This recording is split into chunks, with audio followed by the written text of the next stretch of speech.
Salam Indonesia, kawan-kawanku di seluruh Indonesia. Selamat berjumpa, selamat bertemu lagi dengan channel saya, channel berbagi informasi.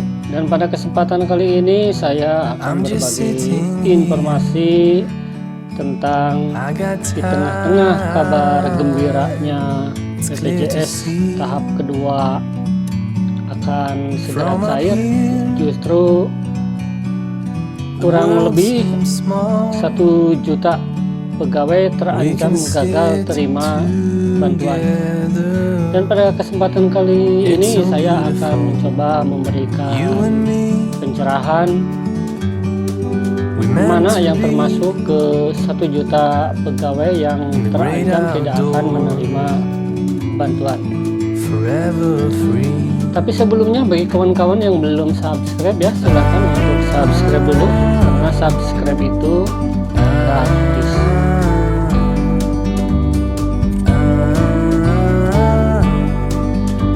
Kita lanjutkan pembahasan malam ini seputar tunjangan BLT BPJS Ketenaga Kerjaan. Saya membaca di harian Detik Finance ya, ini memberikan informasi bahwa 1 juta lebih pegawai terancam gagal terima bantuan BLT sebesar 2.400.000 ya. Ini tunjangannya untuk 4 bulan.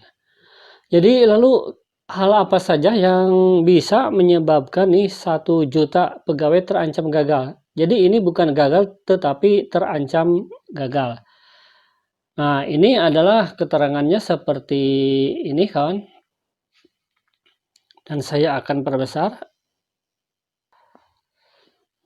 Pemerintah sekarang masih terus mengumpulkan nomor rekening penerima bantuan subsidi upah atau BSU sebesar 600.000 per bulan, dan yang akan diberikan ini adalah 4 bulan ya kawan. Ini 4 bulan akan diberikan 600, jadi jumlah totalnya adalah 2.400.000. Posisi saat ini sudah terkumpul 14 juta rekening dari target penerima 15 juta. Dan sudah tervalidasi 11,3 juta ya. Ini kata Deputi Direktur Bidang Humas dan Antar Lembaga BP Jam Sostek Irfansyah ya. Ini seperti ini pernyataannya. Nah, kemudian untuk menghimbau kepada pihak perusahaan yang belum setor data rekening pegawai agar segera menyetorkan. Pasalnya batas penerimaannya adalah ini ya, 31 Agustus. Sekarang tanggal 30 Agustus. Nah, artinya yang terancam gagal ya ini kehabisan waktu. 31 Agustus itu adalah batas penerimaan akhir rekening dari perusahaan. Ada sebagian perusahaan yang belum menyetorkan rekeningnya. Lalu bagaimana kita sebagai karyawan calon penerima manfaatnya? Ya mungkin untuk sekarang kita berdoa saja ya. Berdoa semoga perusahaan cepat memberikan nomor rekeningnya, karena kan ini batas waktunya 31 Agustus atau hari besok, hari Senin. Langkah yang kedua, semoga pemerintah memberikan batas waktu. Jadi diperpanjang lagi, jangan sampai 31 Agustus. Kalau sampai 31 Agustus kan ini waktunya sudah mepet. Besok saja sudah 31 Agustus. Artinya kalau besok perusahaan masih ada yang belum mengirimkan secara keseluruhan, artinya 1 juta lebih ya, ini akan terancam gagal menerima bantuan langsung tunai sebesar Rp2.400.000 selama 4 bulan. Dan pencairan untuk besok yang diperkirakan hari Selasa, ya ini Selasa penyerahan datanya yang sudah valid diserahkan ke Kemenaker, maka kemungkinan pencairannya adalah hari Selasa atau Rabu. Nah, jadi ini masih ada waktu 1 hari lagi, hari Senin besok ya, tanggal 31 Agustus, buat perusahaan yang belum menyetorkan rekeningnya. Semoga kita berdoa nih agar secepatnya menyetorkan rekeningnya ke BPJS Ketenaga Kerjaan ya. Kalau tidak disetorkan ya berarti tidak akan cair uangnya, karena kan masuknya ke rekening masing-masing. Ya, barangkali itulah penyebab 1 juta, kurang lebih 1 juta pegawai terancam gagal terima bantuan ya. Mudah-mudahan nih kawan-kawan kita jangan sampai gagal ya. Kita berdoa saja karena ini masa pandemi, kita juga sangat membutuhkan ya tunjangan BLT itu, karena program pemerintah ini kan sekarang kita lagi melawan COVID-19.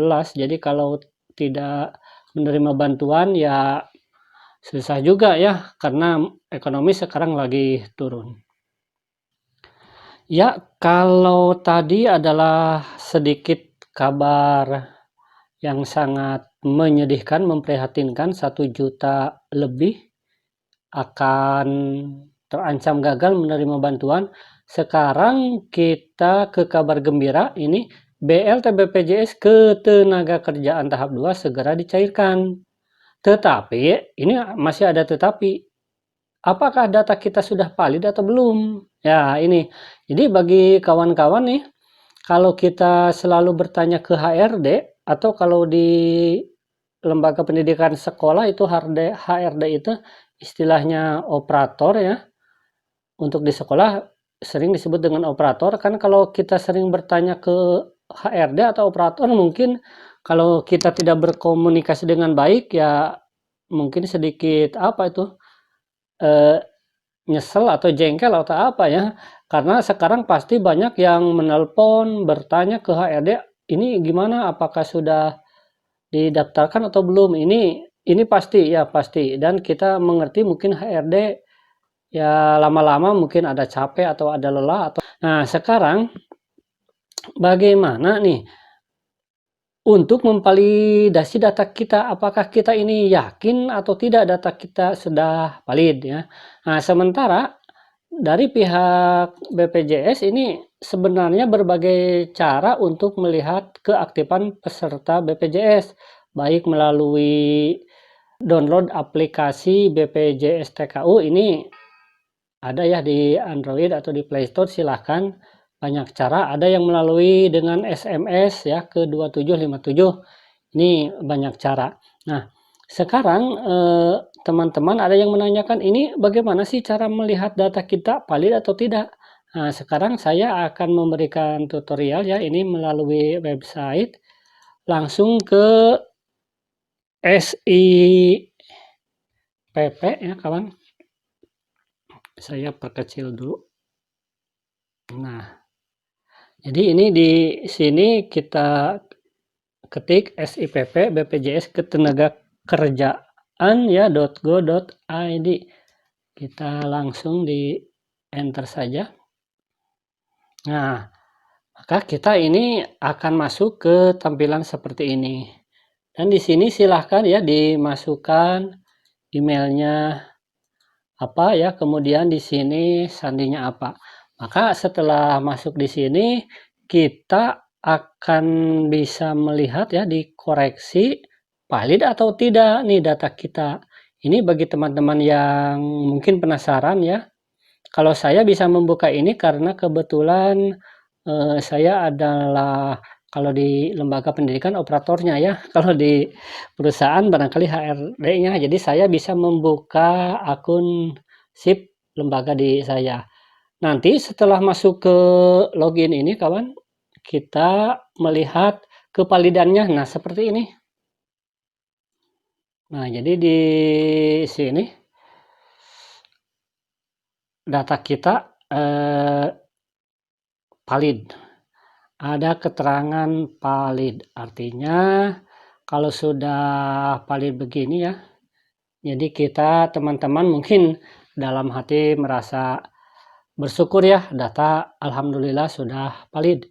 Jadi di data SIP ini BPJS sudah valid, kita tinggal menunggu kevalidan datanya di rekening bank. Apakah di rekening bank juga sudah valid atau belum? Kalau ini sudah valid, di rekening bank sudah valid, artinya kita tinggal menunggu nasib saja. Apakah kita akan mendapatkan uang 2.400.000 atau tidak ya, tapi mudah-mudahan berharap mendapatkan, karena kan ini masa pandemi corona ini